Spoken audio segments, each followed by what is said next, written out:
All right. I swear this has never happened to me before. Take 3. Take 3. So we had a little problem where, even though I've been using computer audio stuff for well over 20 years, when we recorded the last episode, our last conversation, I thought it was recording, and it wasn't. And I'm blaming the fact that I have a fever and I'm dizzy and deranged. No, demoralized. Just trying to get to the end of this cold. Yeah, and so I'll try not to cough too much. So we're not in the studio in front of our nice microphones. We're in the bedroom with a portable recorder. And if this one doesn't record properly, we will know that this podcast is cursed, truly cursed, and we'll just have to move on to the next topic. October 8th was never meant to be. Yeah. We had 2 kids due on October 8th. You remember that? Both Veronica and Sam were due on the 8th of October. They were due on the 8th. Sam was... Yeah. No, Sam was due on the 8th. Yeah. Veronica was due on the 14th, the day Sam was actually born. Okay, I was going to say, because Veronica was born on the 29th, and they wouldn't have let her go that long. I don't think so. But yeah, we did end up going way over with Veronica. She was almost 3 weeks over. Yeah. Anyway, but she's worked out. That's why she's so big. Yeah, we just kept letting her go, And now she's 12 years old, and she's the size of a 16-year-old. She's the size of many adult women. Yes. Yes. Yeah. Okay. All right. So we did a few different topics and mixed things up a little bit.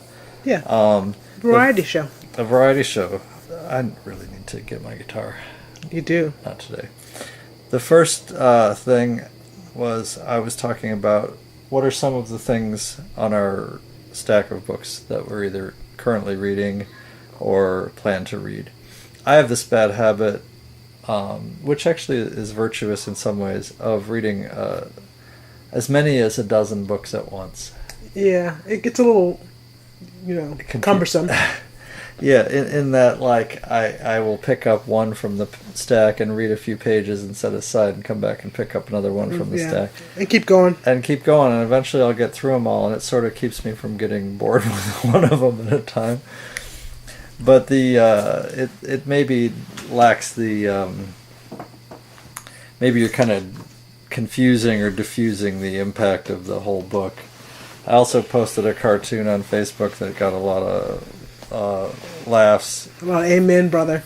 Which was like a medical examiner standing around a guy's bed, and there's this huge pile of books on the bed, and his wife was explaining that the pile of books by his bedside finally just fell over and crushed him. Yeah, it was a sad story. And so... A little too close to real life. A little too close to real life. As we're tripping over books trying to get to bed. I get up in the night to use the restroom, and the piles of books on the multiple, plural, on the floor by the bed, I'm tripping over them. Yeah, not ideal. Yeah. Okay.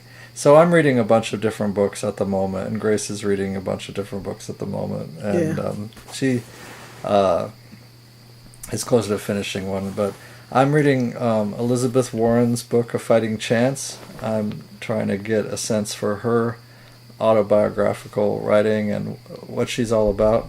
I'm kind of scratching my head about how she can be sort of so progressive on economic issues that are helpful towards working people, towards the middle class, towards consumers, but seemingly basically a straight up neoliberal on everything else. Everything else. Yeah. So I'm trying to wrap my head around, so if she winds up in national politics at the presidential election level, what will be my critique and what will I be able to support and what not. So. Yeah.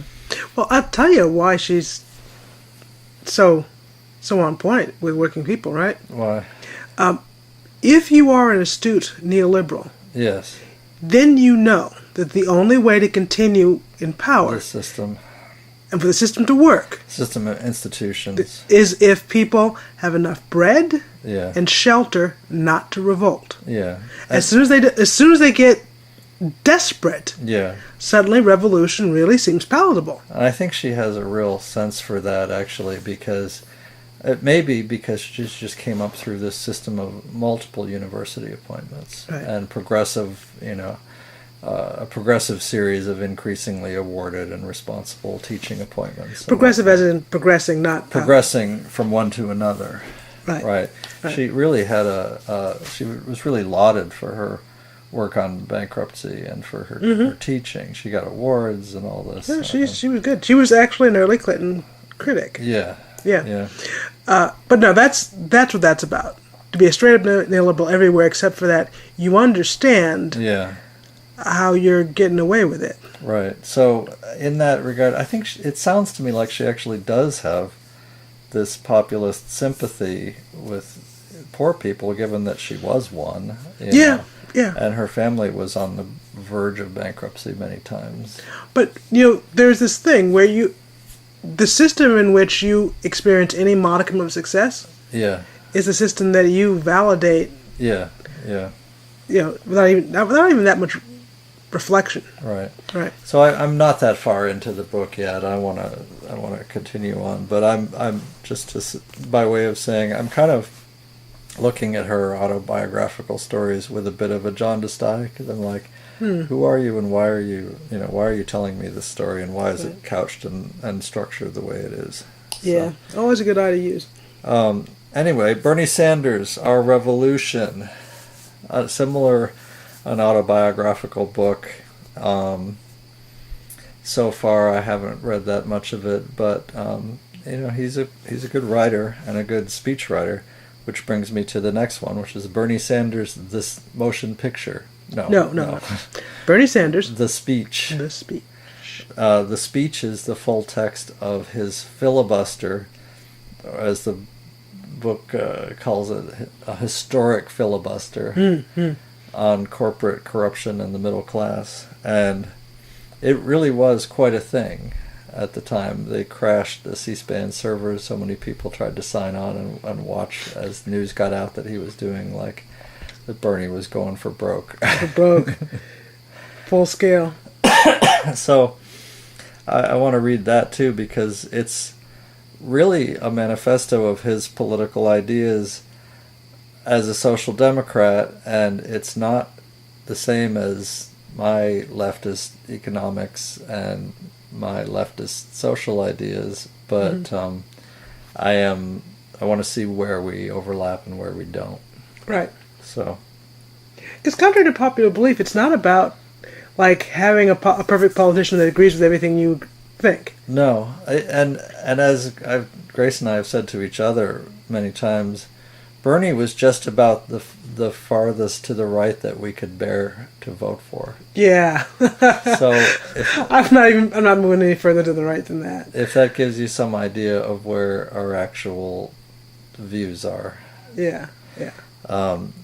Mark Bray, Antifa, and the Antifa, the Anti-Fascist Handbook. And that's on Grace's pile. I got that for her to read. And then there's one that I got for both of us to read, and you've read, like, what, 2/3 of it? I've read about 2/3 of it. Are you reading it from front to back? No.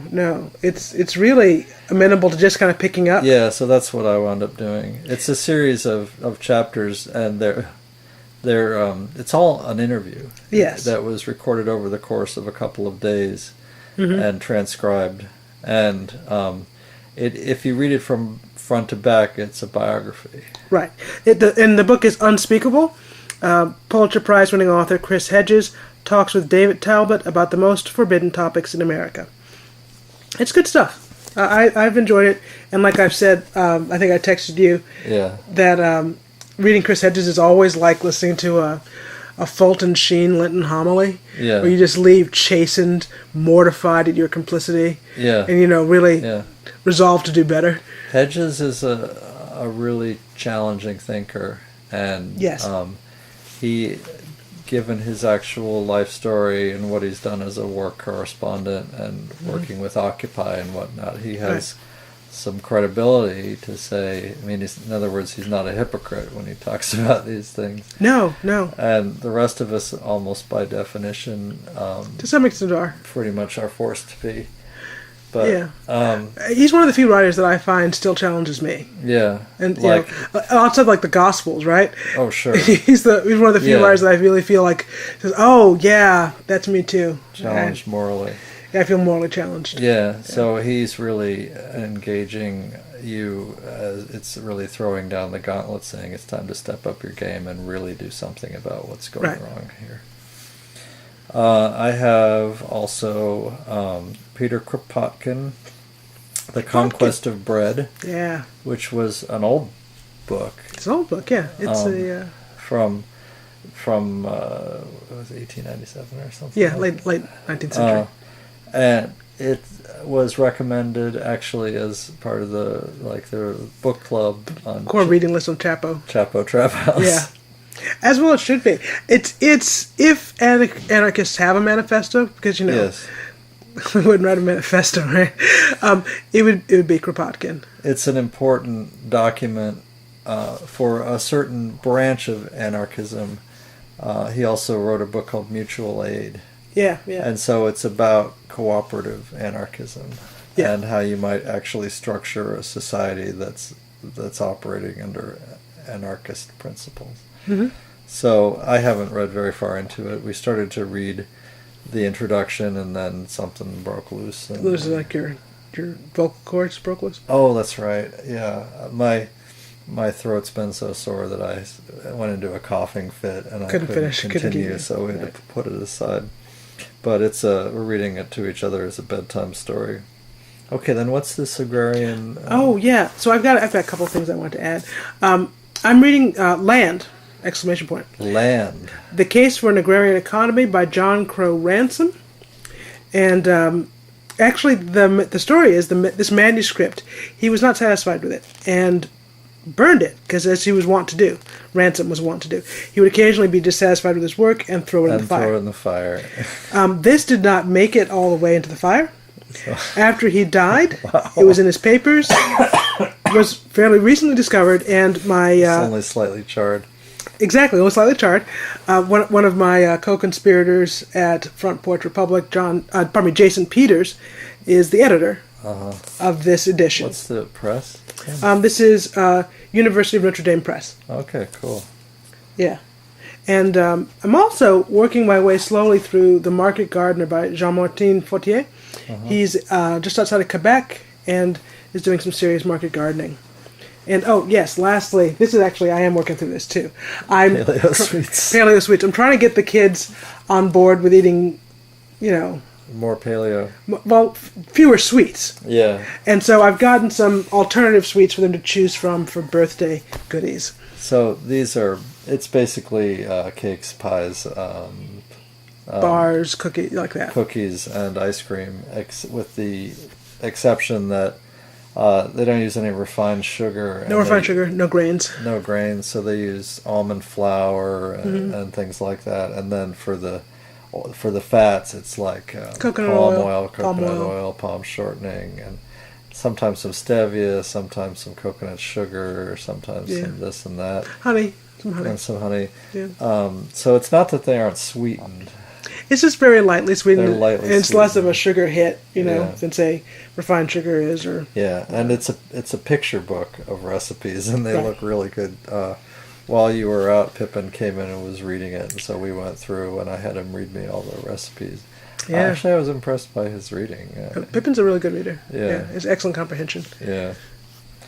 Okay, so that's what we're reading, and I don't know if we want to follow up later and give a progress report on some of these. Maybe so, some of them. If people are interested. Yeah. Oh, there's one other, which is at the bottom of my pile. I have Hillary Rodham Clinton's book. Like, how would you have felt if I brought home McDonald's, right? You did. I did. How'd that make you feel? Complicit. Exactly. Yeah, Grace brought home Wendy's for dinner, and I have to confess, it's probably been as many as 25 years since I've had Wendy's. Anything really? Anything. Yeah. And it's definitely been at least 25 years since I've had a McDonald's meal. Yeah. So I have gotten, that's not true. I have gotten a chicken sandwich from Wendy's when someone from work was going to the drive-thru and offered to get me one. Right. And I had a coffee at McDonald's Yeah. about 15 years ago. Yeah. But we really, like, we just don't go to McDonald's. Grace has found that the kids will, sometimes she can bribe them by offering them Wendy's fries. Yeah. And so she's resorted to that on occasion. Yeah. But as far as like a full-blown meal at Wendy's or McDonald's, it's... First time. A long time. Yeah. Anyway, I wanted to talk a little bit about the Las Vegas shooting. Yeah. And I realize I might come off as flippant. It's not my intent to be flippant. I take this very seriously, and I was extremely upset by it. And one of the reasons I was extremely upset by it is that I have family in Las Vegas. Yeah. I mean, not that it's all about my family. But it's personal. But it was personal in a way. On the morning of the shooting, I heard about it on the little NPR 2-minute news update. And I was immediately got on Facebook and asked my brother to tell me if everyone on his side of the family was safe. Yeah. And he said yes. His wife, my sister-in-law, Amy, is an EMT. She works in Vegas, and she works at these big events on the Strip. concerts on the Strip. That's what she does. She's like an on-call EMT for these big events where they have an ambulance lined up for whoever, drinks too much or falls off the balcony or has a situation. Usually, it's not a lot of violent deaths. Right? Yeah. So she was not at the event, from what I hear, but she did have to be working that night, racing around, assisting. Right. Like I think probably a lot of ambulance companies. Right. And I'm sure she saw some shit, Yeah. And the usual type of case she has is probably a middle-aged gambler having a stroke or something, or having heart chest pains or whatnot, or collapsing or whatnot, or shortness of breath and all that. Not gunshot wounds. With over 500 people injured in this event, they were filling up the trauma centers with horrific gunshot wounds. And I commented to Grace last time, that's the kind of thing that can give you PTSD just that as the if one you night, were, yeah. as if you had been working in a combat zone. Yeah. And I hope she can get through that okay. It must have been horrific. Yeah. I'm sure I'd be having nightmares for months. Yeah. So I had a few thoughts about the Las Vegas shooting. One is everybody's talking about bump stocks, and I guess the NRA even said we should consider legislation to ban bump stocks. The fact that they are open to considering this as a concession is your clue that it's pretty meaningless. Yeah. I had to do a little research on this subject because I'm not really a gun guy. I've fired rifles, but I've never owned a gun, and especially never like an AR-15 or something rapid fire like that. Yeah, I know. From what I understand, if you are holding a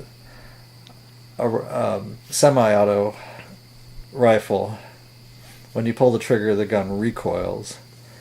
And if you have a stock attached that has basically a spring in it, when the gun recoils, the stock will absorb the recoil and then bounce back. The gun will slide forward.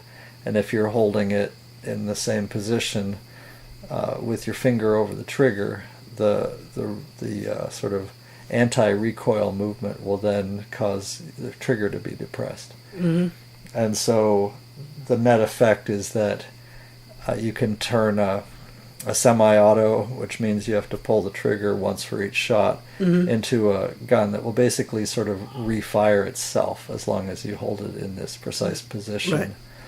Right. And I don't think it runs quite as fast as a full auto or whatnot, but it allows you to fire very quickly. Right. And that's what people heard in the audio from the shooting. They heard the thing just going. And but from what I hear, you can get the gun to behave this way, even with a rubber band or some. Or just practice shooting. A practice shooter can sort of manipulate the recoil and throw it forward to get this effect. Right. I don't know for sure. I've never tried it, but the upshot is that the bump stock itself is a cheap thing that just basically contains a spring, right? And it's a cheap retrofit. It costs $100, and it's also something that you probably could make on a 3D printer pretty easily. Honestly, yeah. And so banning them is not really going to be a significant move to reduce casualties in this kind of thing. If you can fire a semi-auto weapon like that with a rubber band or with something you cooked up at your kitchen table, right? And it's really not that hard to modify a semi-auto into an auto. No, from what I read. So this is not the bump stocks is largely a distraction. It's basically a hand-waving thing saying, well, look, we agreed that there was a problem and we did something to fix it. Therefore, that we needn't do anything else. See? Taking action. We are legislators legislating. Yeah, and that's just really less than nothing as far as... You had a comment about Sandy Hook last time. Oh, gosh, what was I saying about Sandy Hook? Oh, right. I noticed, though, as much as, like, the conversation and the legislative action seems very tepid and worse than nothing, I am noticing a difference in response this time from my conservative friends who are gun owners and would-be gun owners, right? That they actually are stepping up to say publicly that this is ridiculous. We had to do something. It's beyond out of hand. Yeah, it's out of hand, and something has to be done. And something more than banning bump stocks. Right, and I've not heard anything like that from any of them before this. Yeah. And my commentary about Sandy Hook is I think we should acknowledge that children in Sandy Hook are not sort of an everyman. Sandy Hook is not an everyman community. Yeah. Okay? Yeah. And it didn't feel... To a lot of people, gun owners, it didn't feel like it was really applicable to their lives. Right, it didn't feel like it was home. Right. Like it hit close to home. Like it hit close to home. I think for a lot of gun owners, it really felt like, that could happen to me. Suddenly... I like country music. They were thinking to themselves, this could happen. I really could have been in the crowd. I could have been in the crowd. This could have happened to me. And it was real for them in a way that it hasn't been in the past. Yeah. And they're speaking up now. I think another aspect of it is that in the Sandy Hook story, you can still imagine being the good guy with the gun and bursting in there and managing to take out the shooter. Yeah. Yeah. Whereas in this situation, there was none of that. It didn't make any sense. Where there's a guy basically in a fortified sniper's nest, 400 yards, no, 400 feet. I don't know. It was far away. It was 32 stories up. Yeah. And a long way away, long line of sight, and. The idea that someone in the crowd would have been able to see where the fire was coming from and aim with a gun that they had on them. In the crowd. The shooter used a tripod, or a bipod, I guess it was. Yeah. And to fire through the broken window. And he was firing into a heavy, enormous crowd of people. He did not actually have to aim. No. To hit a lot of people because the people were packed in densely. Yeah. So he just was spraying as many bullets as possible. To actually take him out in the reverse situation, 32 flights up several hundred yards away. Right. It would have required like your own sniper's nest. Your own sniper's nest, Right. some laser sight, a magnifier, a night scope, what. So let's pretend for just a moment that a trained Marine sniper was in the crowd. Was in the crowd. He doesn't have any of the equipment he needs to respond to this threat. And you're also firing, if you do figure out where it's coming from, you're firing at the face of a hotel. Yeah. With 32 stories up. 32 stories up, and if you miss, you may be killing other people in the hotel. Right. And honestly, I don't think it's really a call for us to have trained Marine snipers At country music concerts? Well, in all public venues with all their equipment ready to go with sandbags and hard hits and to take out a sniper as needed. Yeah. It should seem absurd. It should seem absurd. The only context in which it wouldn't seem absurd is if it's your goal to militarize every kind of event like this as much as possible. To militarize all of our public lives. All of our public lives. Into a total warscape. Where you have snipers to defend your kids while they're walking to school. And, or go to the grocery store. Yeah. Playing in the yard.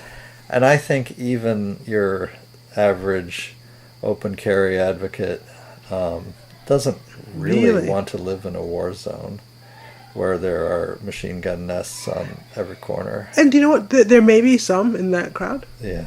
But I don't think it's the here's the center of the crowd. It's not as much fun as it seems on TV. Right. Anyway. So that's it. So that sort of breaks this shooting kind of really doesn't... Nobody can claim with a straight face that if only there had been a good guy with a gun in the crowd, because there were good guys with guns in the crowd, and they shit their pants and ran like hell because they couldn't figure out what to do or where to fire and where the shots were coming from, So anyway, so the NRA can't control the narrative in that way.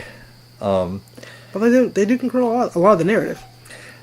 The NRA itself doesn't have as much power as people give them credit for, but what they do have is an army of bots, and by bots I mean gun enthusiasts who are more than happy to just parrot the line, parrot the talking points, toe the party line, send the emails, send the angry letters, send the postcards, whatever. Share the memes. So already there's from day one, there's a small portion of my Facebook feed, people I knew from high school, who are just sharing these dumb memes that I think... I share a lot of dumb memes, but carry on. You got to get the feeling that even they aren't convinced, like when the meme is like... So, they're posting memes like, so a guy, killed people with a truck. Should we regulate trucks too? Yeah, actually. And we're like, they do regulate who can drive a truck and how. And now, if you were talking about full auto trucks, where the recoil could be really used to relaunch. I think I may be jump in the shark and carry on. Maybe overextending my metaphor here, but that's what I feel like. That's how I feel their memes are going. Right, they're just not. They're not compelling anymore. Right. No one, because like I said, no one can say with a straight face that what this situation really needed was more guns, more good guys with guns. You talked a little bit about how what to actually do as far as gun policy. Oh, yeah. Requires good data. Yeah. Right now, it's actually illegal to collect the data that we would need to form good gun policy, to form coherent policy that actually responds to the problem. There are restrictions on how any government-backed agency, which includes most universities and medical CDC, centers, etc. The CDC, what kind of data they can collect on anything to do with firearm injuries or incidents or deaths. epidemiology of firearm deaths. All of it. It's very hard to collect data, and so to do any kind of statistical analysis requires you can't get funding, some kind of hand waving to make a good guess. And the statistics that we have don't actually allow us to make a coherent policy. We end up making policy about bump stocks. Yeah. About like we're gonna maintain this law that full auto guns are illegal for most people, and there's some grandfathering in of some full auto weapons, but they're carefully regulated and tracked. And that legislation's not actually working. No, not when you can fire a semi-auto almost as fast as a full auto. Right. So we need more, and I don't want to be we need more data to make a decision person, but I do want to be the person who's saying, let's collect the data. Let's collect the data, and let's make coherent legislation that actually solves the problem. Yeah, honestly, if you want to read about this issue in a less biased way, you have to go to The Guardian or to these overseas papers. No, it's absurd. So there's another aspect of this, which is people say, well, there's nothing we can do because we have the Second Amendment. So unless we're willing to overturn the Second Amendment, our hands are tied. We can't do anything, and that's not actually true. No, it's not. Because a lot of the way we talk about guns has to do. Where are my notes? Is it here? Where's the District of Columbia versus Heller? Yeah. Yeah. It has to do with the decision, Supreme Court decision, District of Columbia versus Heller, and I had a printout of the Wikipedia page. Yeah. It's not there. It's not there. Okay. Oh, it's not there. Anyway. You got to move on. But this was a Supreme Court decision that basically affirmed the right of individuals to own guns, and basically took away the second clause of the Second Amendment. Right. Or the first clause, which is being necessary for a well-regulated militia. The right to bear arms shall not be infringed. It's a word. Yes. So the idea was that citizens could own arms and keep them on their person in their homes and domiciles, so that a militia could easily be formed and armed. Right. Heller shifts that to you have a right to bear arms. Period. For just about any purpose you might imagine. Right. There is still some latitude in regulating weapons. Mm-hmm. It's not even after Heller, gun ownership is not, a complete carte blanche. You're not allowed to own a bazookas and shoot them at commercial aircraft, say. Yeah. Right. So there are limits, but if we were serious about regulating guns in a more rational way, one step would be to get to relitigate Heller, and basically undo part of Scalia's god awful legacy. Oh yeah. In terms of gun rights in Heller, but even without overturning Heller, there's still a lot of latitude for how we regulate guns, which are all within the context of even a Hellerified world. Mm-hmm. Hellerified United States, and we don't have in general so far, recently we don't have the political will. No, we have no political will to do it. Yeah. And that's the other thing about Sandy Hook. The meme is, if once we decided it was okay to kill children, that was kind of the end of the conversation. Yeah. I mean, because even if they aren't your kids, right, we're talking about children. If Heller wasn't enough to convince people that we need to do something drastic about gun control. Sandy Hook wasn't enough. Sorry, Sandy Hook wasn't enough. Then how is this going to be enough? But it does seem like there maybe is a little more.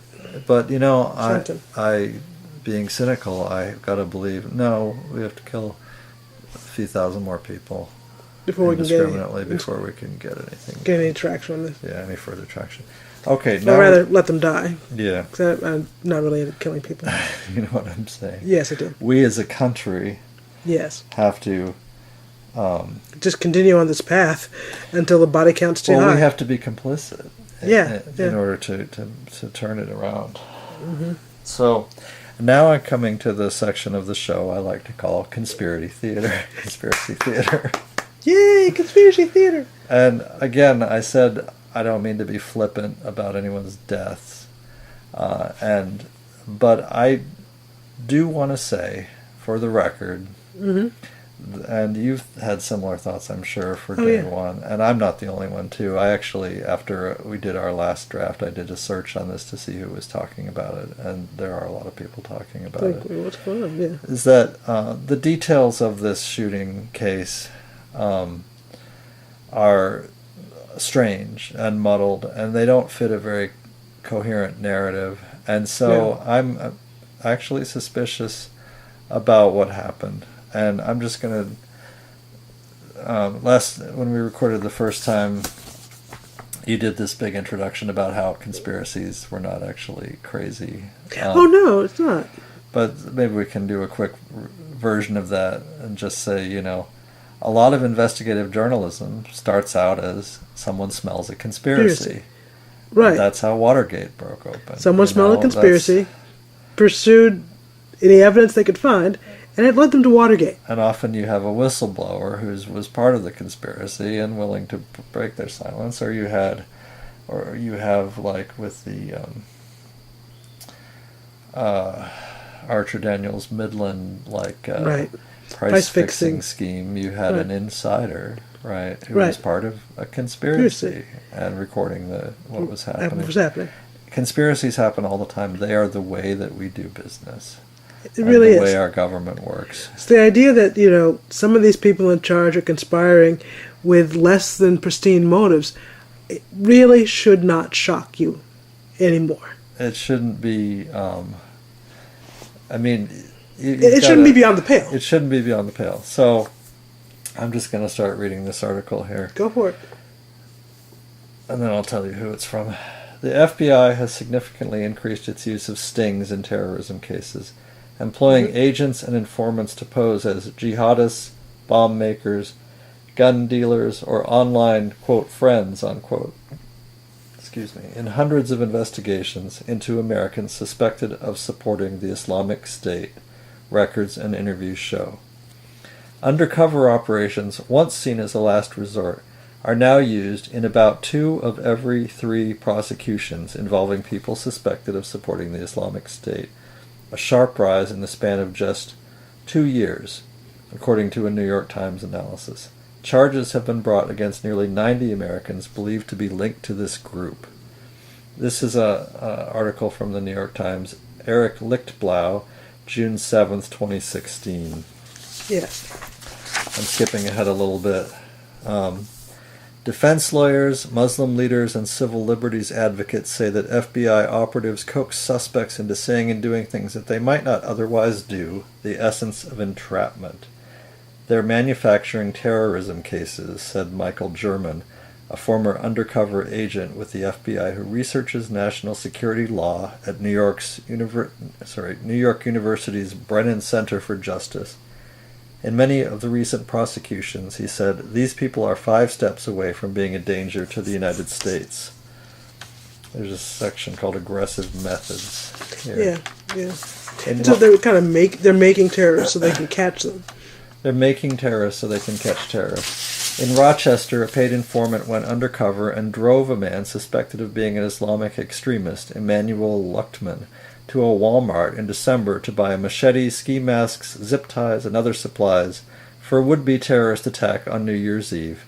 Because Mr. Luchtman, a mentally ill panhandler, had no money, the informant covered the $40 cost.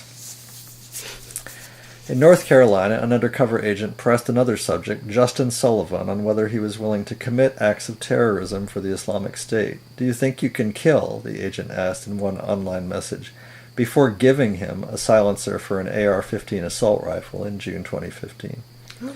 And in Washington state, the undercover informant paid $1,100 to Daniel Franey, a former soldier, for acting as a lookout on several trips to buy duffel bags filled with assault weapons for a possible attack last summer. The FBI arrested all three suspects before any attacks occurred and has used similar undercover techniques to prosecute dozens of others it believes had ties to the Islamic State, court records show. While some defendants have pleaded guilty, most are still awaiting trial. So, basically they will snare people who show maybe possible interest in committing some kind of an attack. They will work with them over a long period of time to try and coax them into going ahead to doing something. Mm-hmm. They'll introduce them to people who are also agents or whatnot, FBI agents, willing to supply them with weapons. And if they don't have the money on them to purchase the weapons to perform an attack, they'll supply them with the money. Right. And there are a few high-profile cases. Muhammad Osman Muhammad, 2010, Portland, 2009 Bronx terrorist plot, 2014 Sami Osmakak.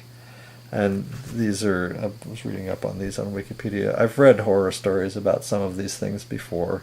Basically where someone's arrested because they're committing an act of terrorism and they're just driving somewhere. They're driving somewhere to meet a guy who they think is going to sell them weapons. The guy doesn't exist, the weapons don't exist, in order to carry out an attack against a target on a certain date, an event, and the target doesn't exist. None of these things exist. It's all like made up by the FBI. It's all made up by the FBI, but they get the guy to say that this is what he's doing. And he's doing a thing. The thing was entirely fabricated. Right. And fed to him. And if you don't have the weapons, they'll supply the weapons. And if you don't have the money to buy them, they'll supply the money. It's really absurd. It's absurd. It is entrapment. It's entrapment. They're walking a very fine legal line about the definition of entrapment. I'm not suggesting that we should have any sympathy for the shooter. But I'm suggesting that it was possible that this guy with heavy gambling debts and a girlfriend who overseas, just sent $100,000 overseas to his girlfriend's. And he has no visible means of income. Hasn't had a job for decades. A long time. His income is very puzzling. He has a lot of gambling debts. Doesn't it seem conceivable that someone set him up and said, hey, we'll supply you with this cash if you'll agree to do this thing for ISIS? Another hint is that he actually did rent a hotel room, I think it was at Lollapalooza, and may have been planning to set up a shooting there. And I think it's conceivable that he was planning to set up a shooting there. That was part of his original plan. They were going to bust him there. He didn't go through with it. He did it in Vegas instead, and they didn't get to him in time. This is very speculative, I will admit, but in the absence of much in the way of compelling motive, I don't think it's that crazy. No. So, and I guess this is the thing for me with the FBI and these, quote, terror plots, unquote, that they keep busting, where it was it was their plot. It was their plot. And they more or less entrapped some guy, some poor sap, into being the terrorist for their terror plot. The problem I have with that is, number one, that's going to blow up in your face at some point. If you keep concocting terror plots and recruiting people to carry them out, something's going to go wrong with that at some point. And in one of these plots, they sold a guy a Stinger missile, which was fake, But they sold a guy a Stinger missile. Yeah. So, that said, the second part is, if you wanted to find evidence for what was going on, the organs of government that are supposed to be collecting evidence on this are the organs of government that are doing this. That are maybe doing the conspiracy or doing the entrapment or doing the... And so this really... How can I put this? We're at an impasse where it's really hard to have a lot of trust and faith in our government's ability to actually govern. And our organs of law enforcement, you might To call act, them. right, to actually enforce the law. Yeah. We're really at a very sensitive crisis point. And given their layers of secrecy and unaccountability, when it seems like the only time we can get information about a lot of what our government does is via leaks. Leaks and, Hacks. and dumps that happen 20 years after the fact. It does. It's hard to believe that they really could have been incompetent enough to try and set up an operation this big with this many weapons involved. Yep. And then allow it to turn into this. But would you expect them to come forward with the facts at this point? It's not inconceivable, and I don't know that there's any good chance in the near future that we'll really understand what the shooter was doing and really be able to conclusively rule out some kind of thing like this. Yeah, not in the near future anyway. Yeah. Yeah. So there it is. That's my conspiracy theory. And well, I think we should do a conspiracy theory each week. You know how much I love them. This week's conspiracy theory. I used to read the conspiracy subreddit. Yeah. I get bored with them pretty quick, honestly. Yeah, that's true. It's true. Because you're very close to being an Alex Jones viewer. Oh, yeah. Oh, but that's my favorite thing, though. The Alex Jones thing is that's where conspiracy theories that have traction, that's where they come out first. Yeah. So they can be debunked. Oh, come on, that's an Alex Jones story, right? Oh, yeah. Well, yeah, no, you were saying if it goes on Breitbart, it must be true. Right? Because now you can't say that in public now, right? Because it's been peddled to these conspiracy sites in order to make it look stupid. Right. By association. Right. Yeah, this is not really... I mean, this is kind of like... You remember the Men in Black movie? Yes. Where it's like, so what's going on in the news? And they go to, the supermarket checkout and pick up the the news National sheets, Enquirer. and it's all the Midnight Star, the National Enquirer. All these trash papers, right? It's like, you're reading the news there? What? And it's no, this is all true. This is all the stuff right here. Yeah. And that's a bit of a joke. And I frequently joke about conspiracy theories because I'm happy and content to talk about them. Yeah. We can talk about them and say, that seems ridiculous. Maybe that's plausible. Yeah, maybe it's not. And move on. The thing is, there's definitely a gap between, it seems plausible, and here's a piece of evidence for it that's compelling. Yeah. And we're not claiming we have that yet. No, I don't see any compelling evidence. And I'm not looking for any personally. No, this is not my obsession. Right. I mean, the guy's dead. The guy's dead. But I don't think there's any way to get the information. If the FBI is really engaged in something that is this big a piece of misfeasance, Yeah. I'd like this to stop. They really need to stop. Yes. Yeah. It's not cool anymore. All Not right. funny. Now we've got another topic, and we've been blathering for a while, but I want to try and get through this. We have an article to talk about. Oh, that's right. I keep forgetting about our article. Keep forgetting about our article. Yeah. How about our prepositions? Oh, I never forget the prepositions. Okay. This is... Okay, so this is How to Heal the Left-Liberal Divide by Pete Davis, published in Current Affairs. Is that a print? I think so. I think it's print, yeah. So this was Current Affairs. And basically, Mr. Davis is acknowledging that the left and liberals are not the same group. Which...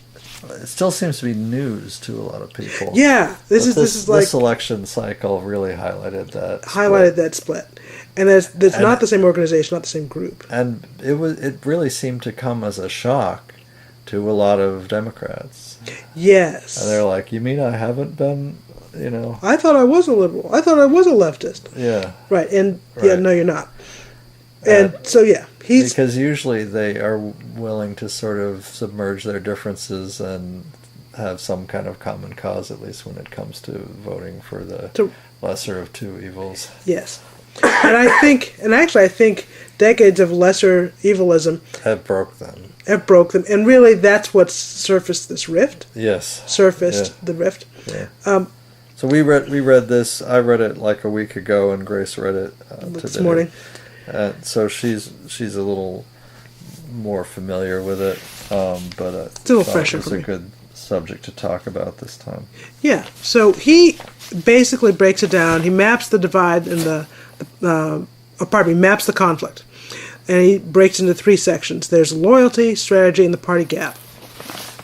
And then he talks about what else we got here, like how to fix it and the strategy moving forward, and why having this is dangerous for the party. Okay. Do you wanna read a bit from? I'll read a bit from it. Okay. Yeah. So this is from the first section: mapping the conflict, loyalty, strategy, and the party gap. So there's a divide over party loyalty. Liberals accuse lefties of not being loyal to the party in general elections. This began with the vilification of left-wing third-party voters, like Nader voters in the 2000s and Stein voters today. Skipping ahead, lefties, on the other hand, believe this, quote, disloyalty accusation is bunk. First, they think establishment-wing leaders follow what John Schwartz has called the iron law of institutions. Quote, the people who control institutions care first and foremost about their power within the institution rather than the power of the institution itself, end quote. Party leaders, they believe, care less about electoral and legislative victory than about maintaining their place in the party's power structure. So, in contrast, if party leaders were loyal to the party, lefties believe, then they would have learned from recent electoral losses and shaken the party up, even if it meant stepping aside themselves to make room for fresh faces and new ideas. Realizing that the thing that's preventing the party from winning is actually them. Yeah. So it's like, liberals feel that lefties aren't loyal to the party and its leadership in elections, that they should just suck it up and vote for the party no matter what. And then lefties, on their hand, are like, but the party's not loyal to us. Well, the party's not loyal to our values. To our values. On the other hand, right? And I think that's a reasonable insight. That's a good insight. That's a lot of the things the author says. I feel are pretty valid. They're valid and true, right? It's when he gets to his conclusions and recommendations and what he thinks can happen.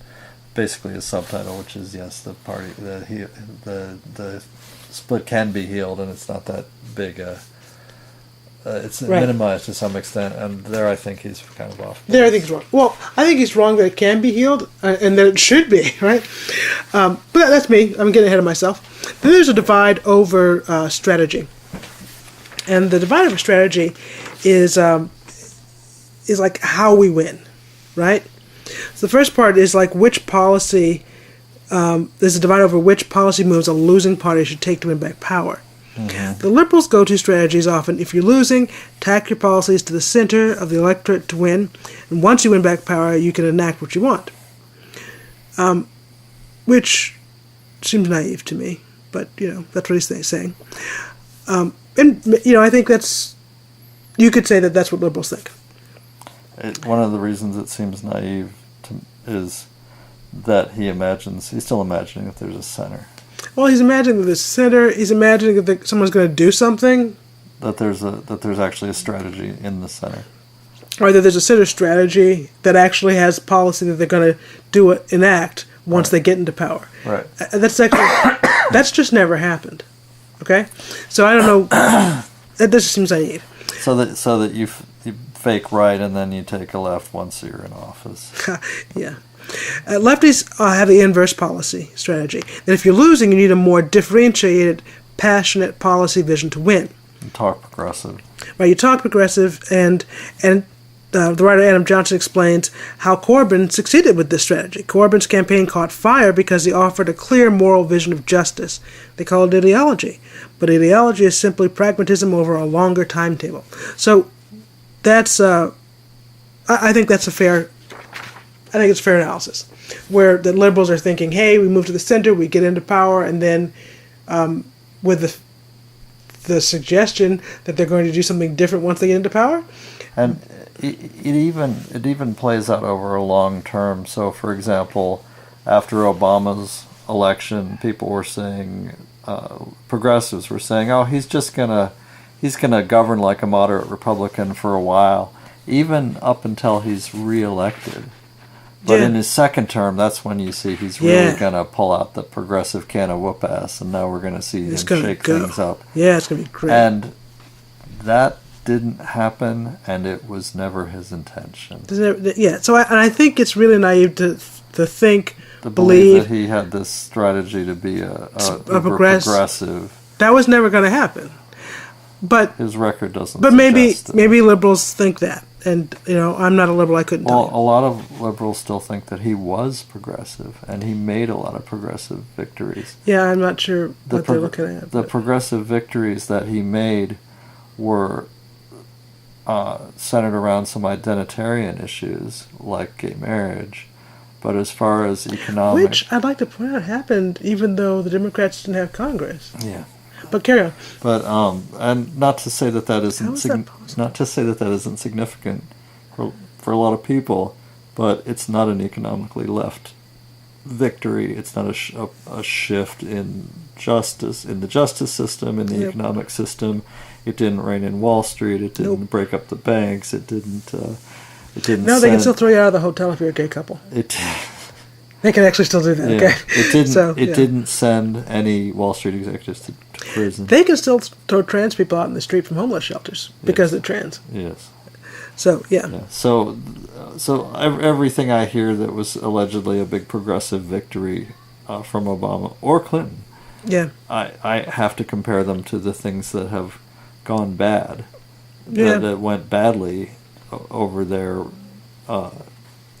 administration, over their time, and to me, there's no contest as far as the amount of human misery, suffering, and poverty. And if you look at the history of the most vulnerable, people are still crashing economically and losing ground, and especially people of color, losing ground. No quarry left to run. No ground left to run to. No ground left to run to, and the plane is not nosing up before it plows into the ground. Yeah. Okay, sorry. So no.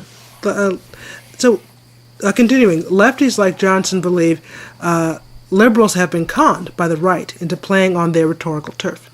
When Democrats couch their proposals in Republican rhetoric, such as when they refer to Russian interference as communist infiltration, or pits social welfare programs as helping entrepreneurs, they, in the left's mind, commit the double error of appearing like inauthentic diet Republicans and diluting the power of the Democrats' own potentially inspiring ideals. Yeah, I believe that. Yeah. In short, the party... Republicans. Yeah, I like that one. That was a good one. Yeah. In short, the party's liberal wing believes winning leads to idealism, whereas the party's left wing believes idealism leads to winning. Yes. Yeah. So, everyone in this election told me I was a fool, I wasn't being realistic, I was a child for having these ideals, and I had to grow up and get a pair and suck it up and vote for Clinton because the alternative was unthinkable.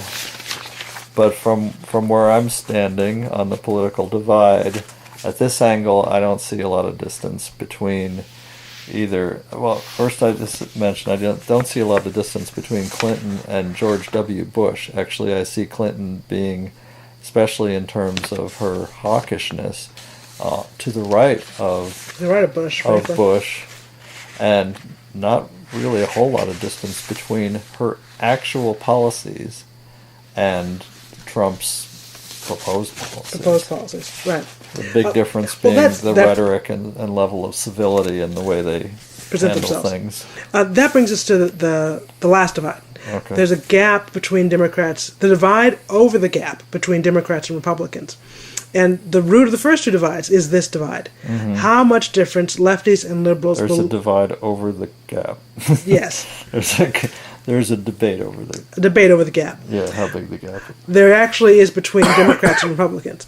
Party loyalists believe the gap between the two parties is huge. Yeah, we're nothing like those people. They eat their toast butter side down. Ingrates. Barbarians. How many stars do they have on their belly? Hard to say. Okay. This viewpoint is captured in a recent Democratic campaign coordinating committee sign reading, Democrats 2018. I mean, have you seen the other guys? Have you seen the other guys? Yeah. Yes. So this belief that the other guys are so self-evidently awful on a scale that massively dwarfs any run-of-the-mill political mistakes the Democrats may have made explains why liberals tend to focus intensely on the outrages of the other guys.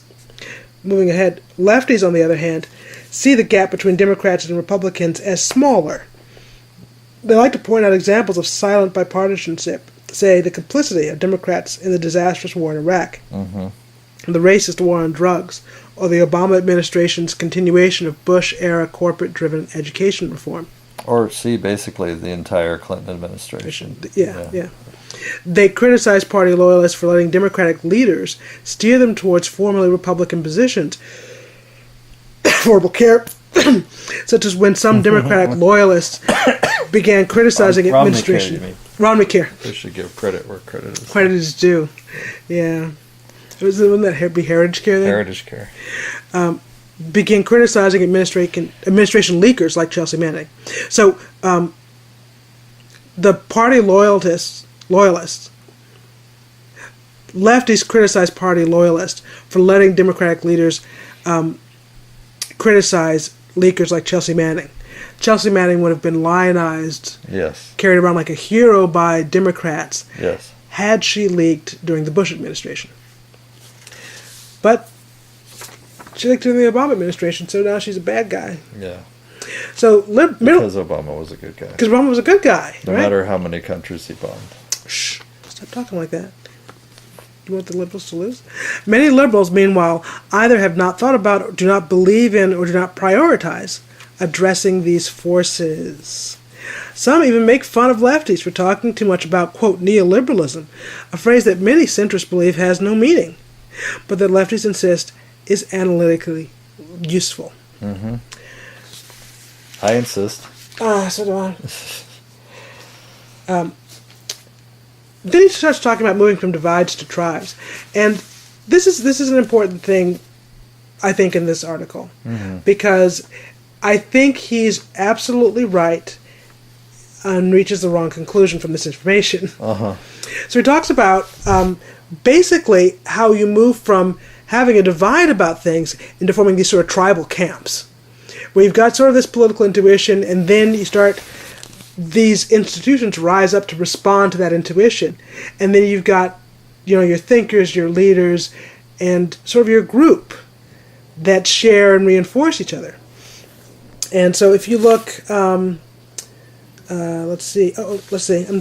Today's left wing of the party emerged as a bundle of intuitions about the Democratic establishment. Skepticism of the Clintons, concern about the Obama administration's response to the financial crisis and wars in the Middle East. And in recent years, leaders and institutions emerged to articulate these intuitions. Media ventures like Jacobin, The Intercept, Chapo Trap House, politicians like Keith Ellison, Elizabeth Warren, and Bernie Sanders, organizations fighting for causes like, say, a $15 minimum wage, Medicare for all, and a fracking ban. A narrative has coalesced of a party that has been corrupted by corporate campaign donations. I just have to comment and jump in and say, so this is like, I don't know, the third or the fourth time in my life that I've been on the side of a leftist coalition coalescing around whatever thing. And I was just flashing back to Gulf War I, right, where my source of information, that wasn't getting out of the mainstream media about the setup for the invasion of Kuwait, was the Village Voice. Yes. Right, yeah. the print edition of the Did Village you read Voice. that then? Oh, absolutely. Yes, it was and that's where I learned about April Glaspie and the basically giving green lighting Hussein for the invasion of Kuwait. Yeah. And then this, a few years later, it was under Obama and the Iraq War. There was a different set of magazines, websites, institutions, whatnot, groups and whatnot, who were part of this sort of loose coalition of a left forming. Right. Right. But I'm sorry, under the Bush administration. Right. For the second Iraq War. It's easy to confuse the administrations.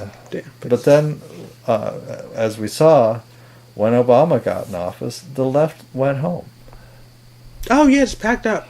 Yeah. Literally went out of business, just went home, stopped. Largely went functioning. home, with the exception of a few people now considered to be Persona non grata. which was Occupy, Yeah, yeah. right, and these sort of extreme, fringe groups, Extreme. right? Quote extreme fringe groups and whatnot. Right. And now we're seeing sort of a slightly resurgent actual left, and Yeah. it's kind of an exciting time, except that having seen this happen again and again, and not much happen. Right. It's hard. Well, before Occupy, there was Seattle, right? There's Seattle, right.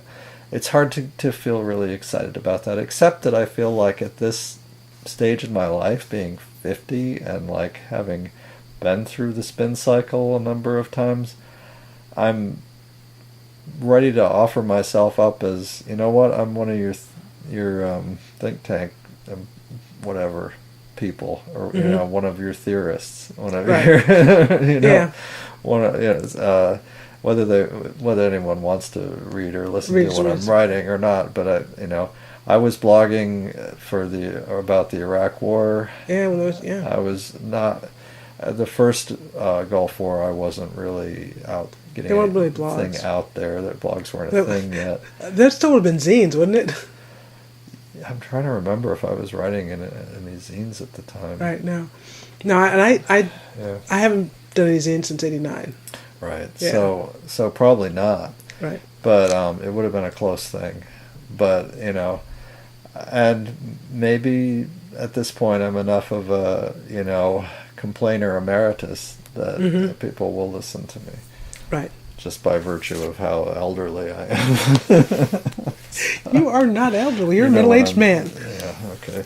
Assuming I'm going to live to be 100, I'm middle-aged. Yeah. But just like the left, the loyalist wing has their own network, and of party-friendly institutions, journalists, etc. And MSNBC and Slate, the DNC. Yeah, I triggered some libs today. I shared a critique of Maddow's recent coverage about the Russian hacking thing by Lee Camp. Oh yeah. And they're like, he didn't debunk shit. They're all pissed. Yeah. Okay. Found the MSNBC viewer. Clearly. And now these tribes build a network of trust and whatnot, right? And he says they have their benefits, but it's really hazardous. This tribalism is hazardous. At worst, it creates enemies out of neighbors who would normally be allies, would normally be working on shared common ground. Yeah, it is hazardous. It is hazardous. And I think it's more hazardous than he gives it credit for. Yeah. Because it basically turns politics into religion, and it gamifies it, and it turns it into religion.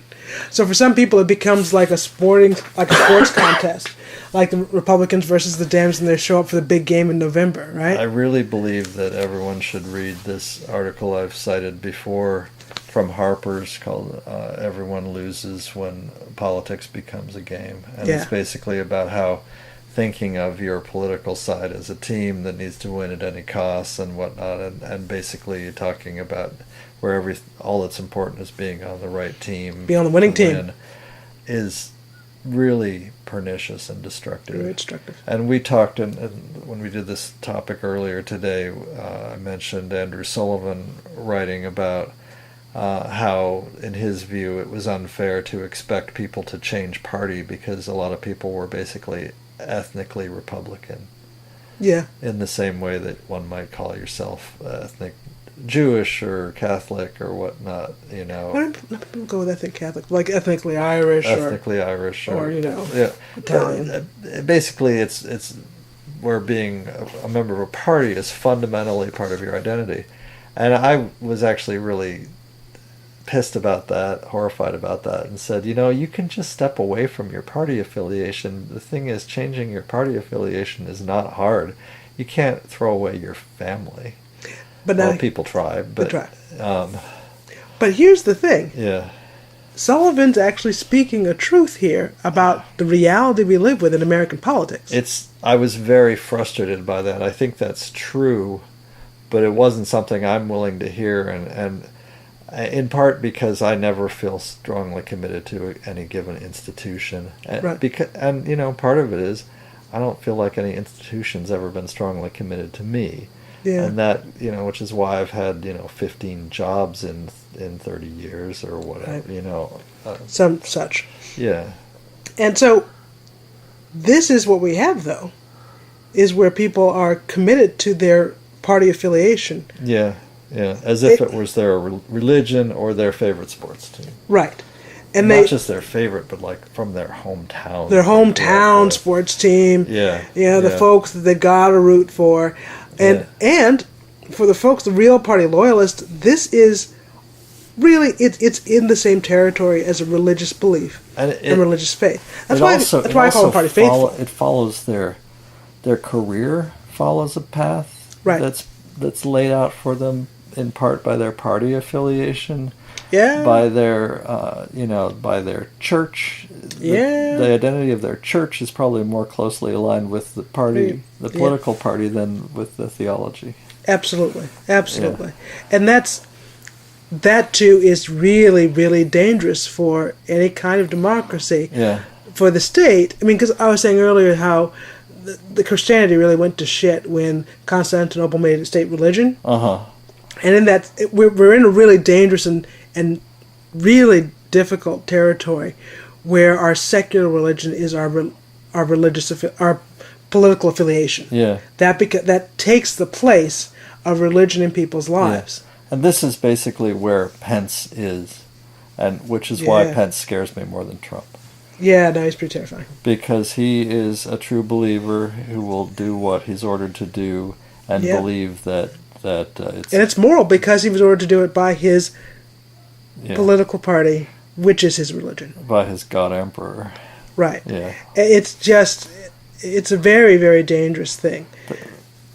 There's a story today that I don't want to get too far into the weeds, not that we're not already there. I'm hacking my way out.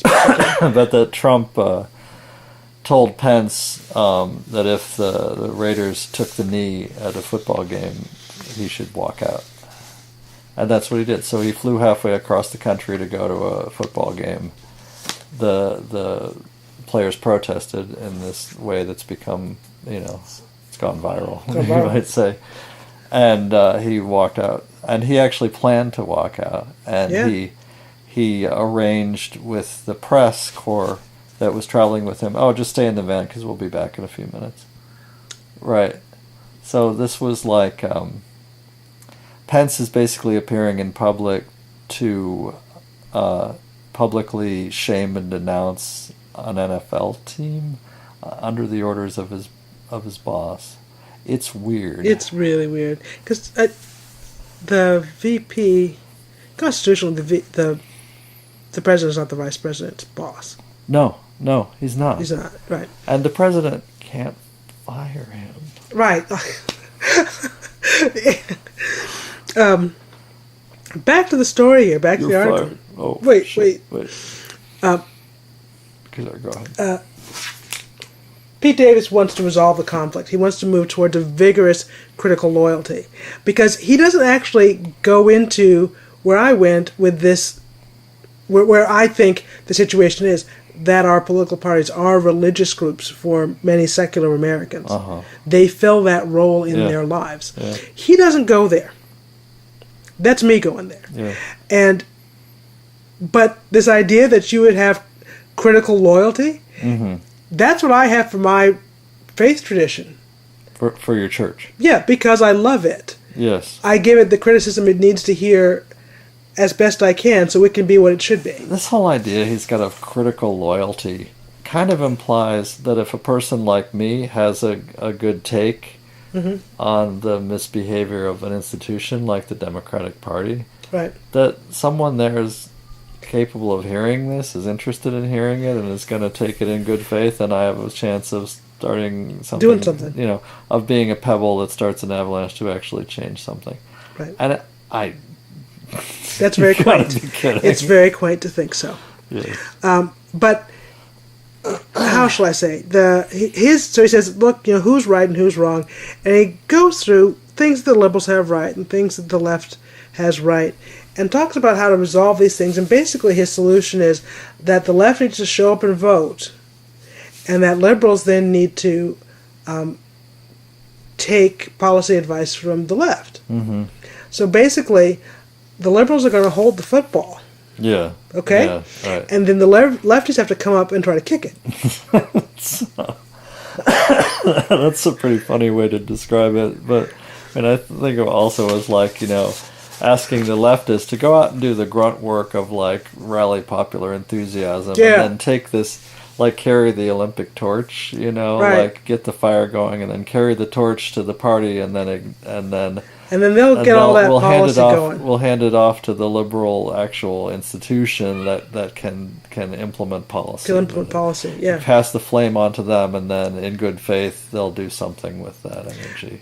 I don't know if Mr. Davis is aware that that's actually never worked. When I'm trying to start... That hasn't happened. When I'm trying to start that avalanche by rolling over that pebble, it's actually Goldman Sachs that's setting off dynamite and explosive charges all over the mountain, because their voice is approximately, say, 300 million times louder than mine. For example. Yes. So I really feel like his thesis that this can be resolved and should be resolved, frankly, is absurd to me. Yeah. I actually wasn't... I saw this article last week, and I didn't even read it because I felt like the whole conversation's absurd. Yeah, but I said, you know what? I read it, and I thought it actually had some interesting points, and that we should discuss it. So there it is. But as far as where we are politically with our tribes and all this, I just want to say I was responding to there's a thread on Reddit about this article, and what I wrote on Reddit was, okay, I'm game, I'm a leftist, I've always been a leftist. My mother was a New Deal Democrat, back when the Democrats could be called somewhat leftist and progressive. My views haven't really changed, and I'm 50 years old. I believe in a strong social safety net and welfare state. I was excited to vote for Bill Clinton in 1992. I stayed out in the cold on the University of Michigan campus to hear him talk on election night. I had read Earth in the Balance and Reinventing Government, and I was excited about having a wonky, pragmatic, intellectual VP as part of the ticket. Fast forward 25 years. The Democratic Party can't be called progressive, leftist, or anti-war in any meaningful sense. I could not bring myself to vote for Obama a second time. I have voted third parties. Sanders won the Michigan primary. I voted for Stein. I could not vote for Clinton. I have never been as attacked and ridiculed for my political views as I was in this past election.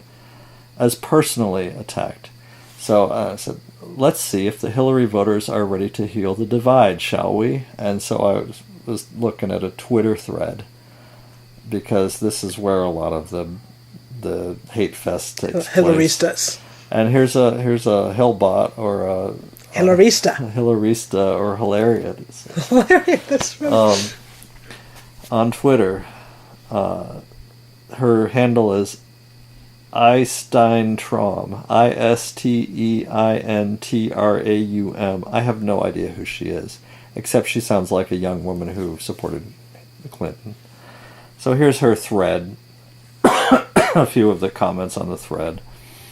Fuck you if you voted for anyone but Hillary Clinton. America is a fucking nightmare, and it's getting worse every day because you're stupid. It feels like I got an F on an exam because it was a group project where I did it perfectly, and these dumbasses bombed their part. I don't care about appealing to you or reaching out to you. I'll leave that to politicians. I'm pissed as hell, and you are to blame for this. So I'm going to go ahead and blame you. You're either dumb or too racist and sexist to care that you come off that way.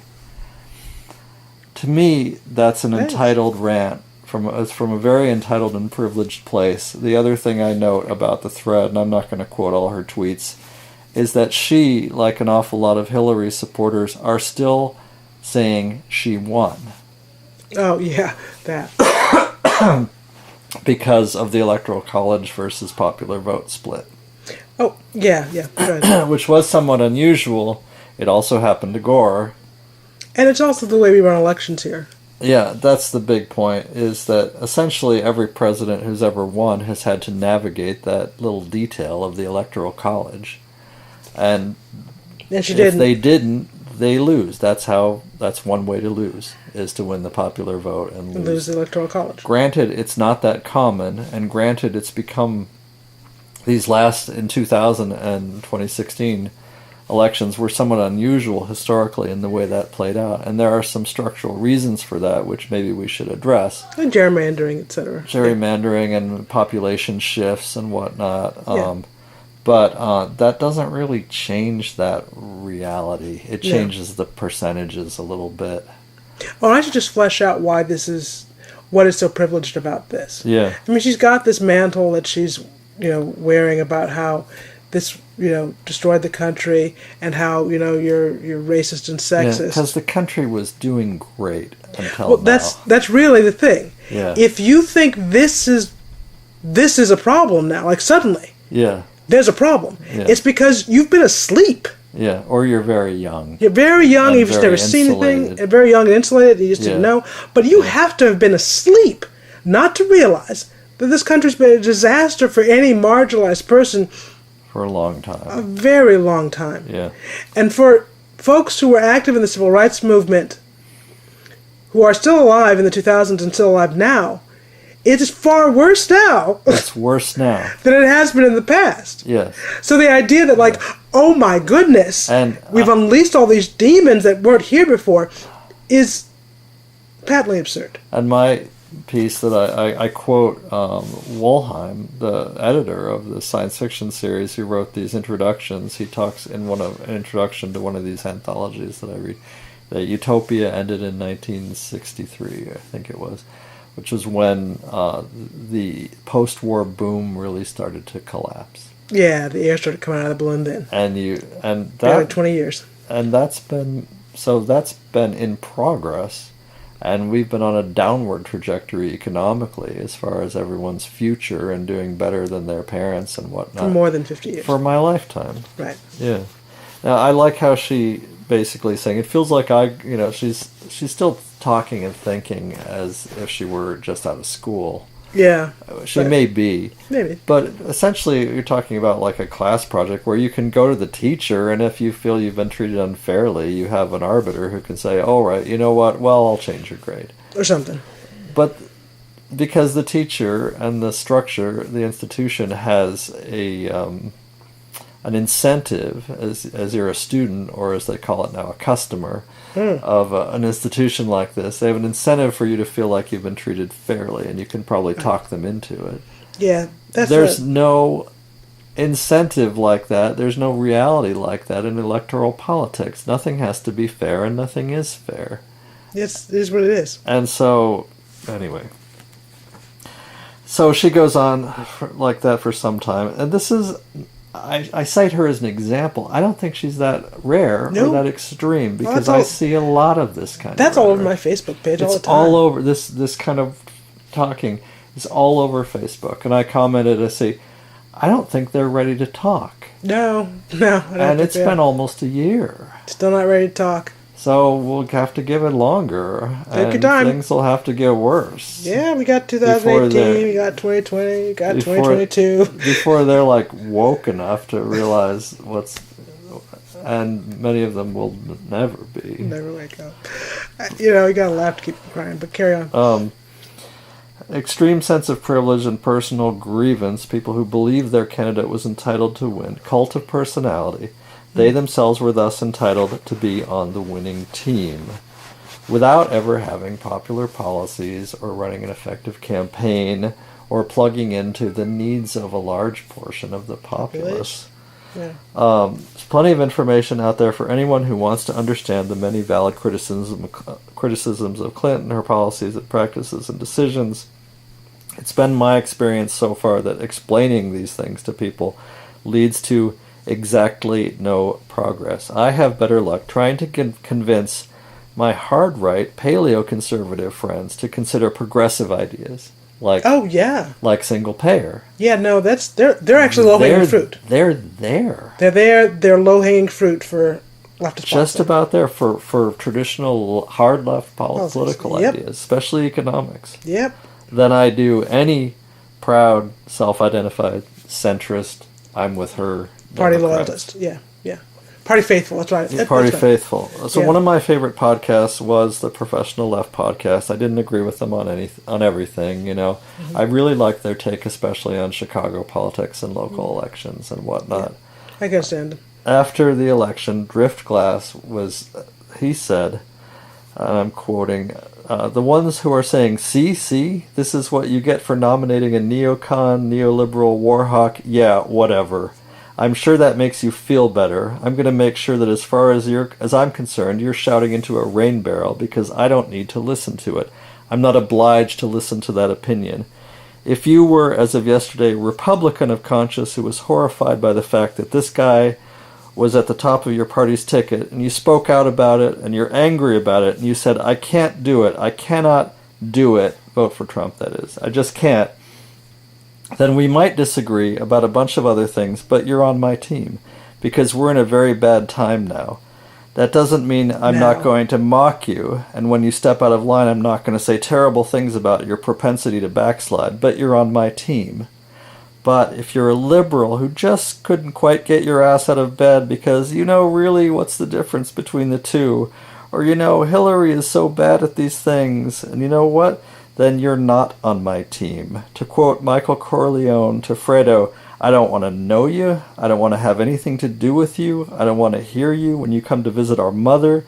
Give me a day's notice so I can get the hell out of town. I have no interest in you. You're not in my family anymore. This was your character test and you failed. And maybe the next time there's a big old national character test, you can step up and behave like a grown-up. But until then, I don't know you and I don't want to know you. Because you're a heretic. Because this was a test of faith. I'm not going to get mad. I'm not going to yell. I'm not going to blame. I just don't want to know you or anything about you. Go away. That's all I have to say. And I was not only a regular listener to them, but I was a contributor to them, and I corresponded with them, and I sent them material for some of their Science Fiction University segments. Yeah. And I can't listen anymore. And I checked back in, because they're in that entitled place, in that entitled, smug, angry place a year later, and I checked in to see what they were saying. And again, he was ranting about Stein voters and saying, "If you voted for Stein, why don't you just go fuck yourself?" No, why don't you just declare yourself a Republican because that's who you are, because you're destroying the party. I'm scratching my head and I'm thinking, okay, that's what I've been saying to people who were defending Clinton. Why don't you why don't you go be a Goldwater girl like she was? A proud Goldwater girl, for example. So, I'm still hearing the Democrats talking... The faithful. The Democratic Party faithful. I'm still hearing them talk this way. Yeah. And I'm hearing them talk about purges. It hasn't changed. They're saying, get the leftists out of the Democratic Party. Get them out. Get rid of them. We don't need them. We don't want them. And I'm saying, you're going to have to bend the knee to the left, who has the popular ideas and will decide the next election. Yeah.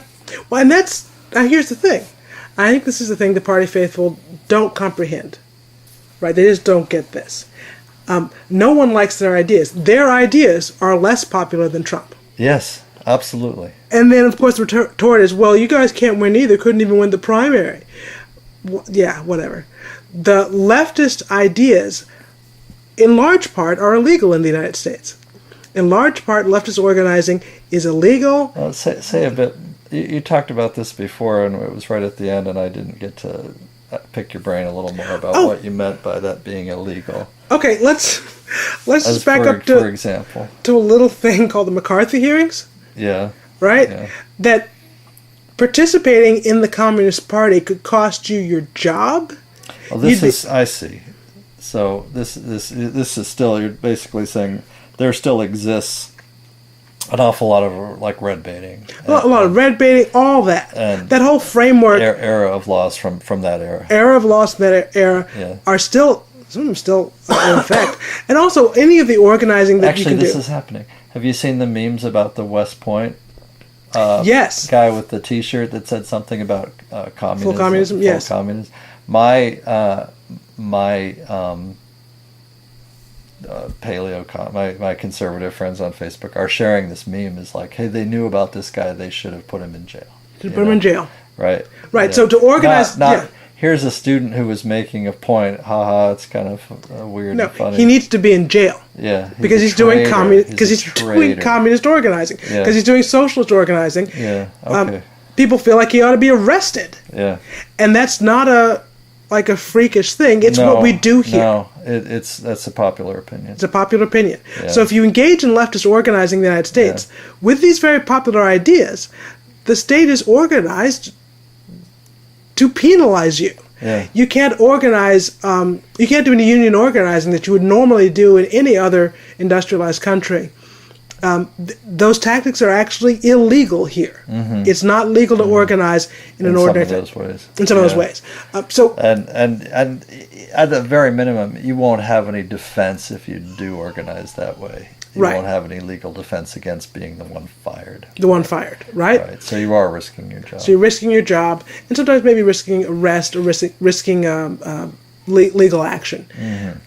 So there's this chilling effect on any leftist organizing that takes place in the United States. Yeah, okay. It's not that the ideas aren't popular, it's that there's coordinated state-level action to suppress them. Mm-hmm. But the ideas are very popular. They can and do win elections. Because this framework doesn't exist in Britain, that's the reason Corbyn was able to win there. Right. Because his ideas are popular. Yeah. Liberal ideas are not popular.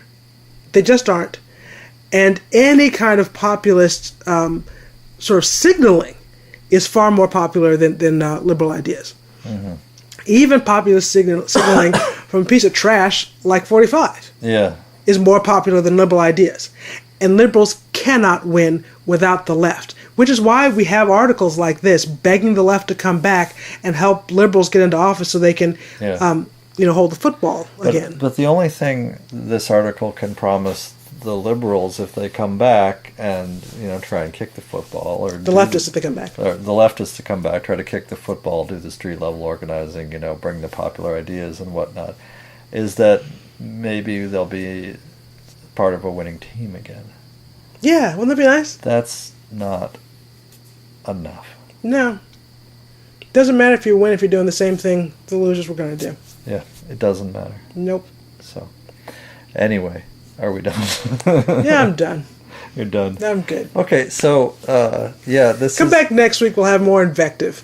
We'll have more invective, and we'll be even more pissed off. This was an interesting case because we had to redo the entire thing. Oh, gosh. Yeah. And I was worried that we would just be phoning it in because it's like you never want to... We had some really good jokes and some good banter in the previous version. We did, sorry. But, and we lost some of that. But at the same time, we were able to put a little more thought into our arguments, I think, this time. Right. And so I think and ask some of the questions that occurred to you later. Yeah, so I think we made some of our arguments stronger. So... even though my voice is going and it's really late and I'm really fed up that we kind of ruined a recording earlier, I'm kind of happy that it worked out this way. So I'm going to go ahead and get this up and get it done and see. It won't sound as good, so we're in an ordinary room with a portable recorder. We don't have our nice mics and all that, but hopefully you could understand everything.